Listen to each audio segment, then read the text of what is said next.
I drop a gem, when I drop a gem, I'm only expecting one person, one person to catch it. And then that one person is going to spread it to that one person, that one person, that one person. That's how we learn. Whatever's not good for you, as it comes in, you gravel it around. It's no good, spit it out. If it's good for you, you can maintain it in your base. You know what I mean? So at some point, you may be able to gravel it around and regurgitate it in a situation, you know what I'm saying, that makes you appear knowledgeable.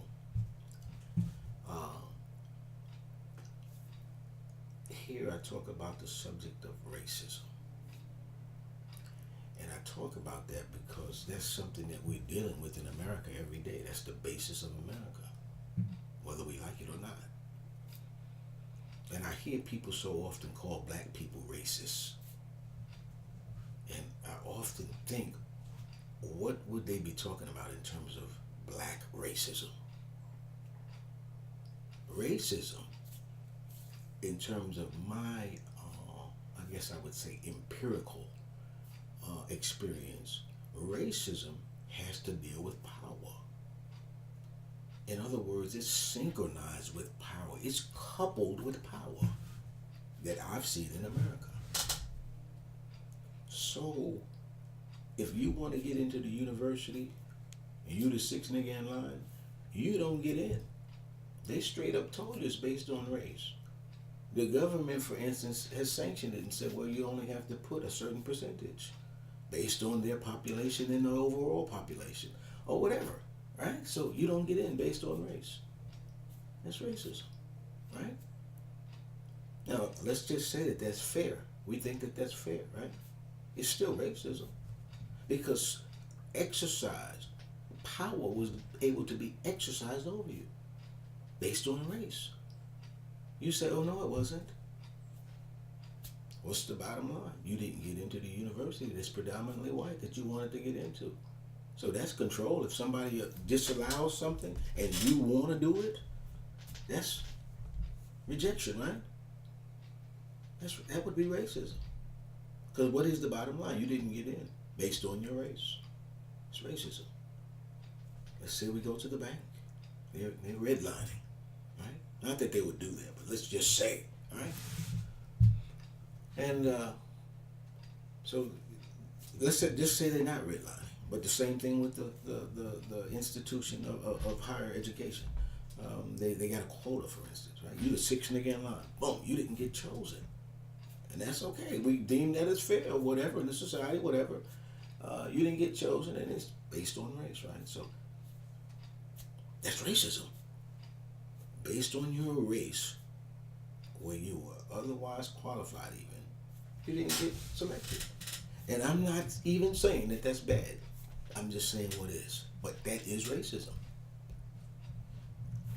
Now flip the script and show me how black people in America exercise control over white people or others to be called racist.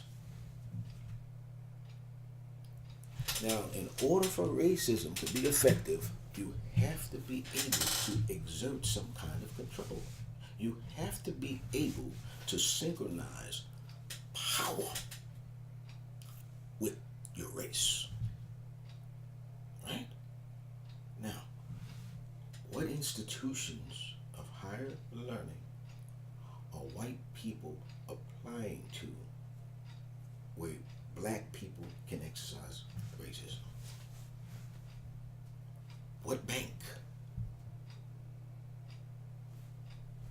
So there's no way that black people in America can be racist. It can't happen. Now, think about, if you will, your brethren in South Africa. The tide have turned, and Some people have said, and I don't know, it's what I read through the media and hear through the different videos, that the South African blacks are taking land from white folks. Now that's some racism. They're able to go and take a man's land. Give me your land. Snatch it by force if they have to. They have the power to do that based on a race. That's racism. You understand what I'm saying? You see the parallel? Black people in America have no power, and we have no sense of organization to ever have power to be racist. Now, you may be able to call it something else. You know, I'm sure the social scientists have labels for it, but it's not racism. It cannot be. Again, the social scientists will have some label for it. That doesn't excuse, bad behaviors from black people in any way. Just because I'm saying that we can't be defined as racist. I'm just really breaking down from the root for people what racism is and what racism is not. So, every once in a while I think about something that I feel is taken out of context, and I drop a gem.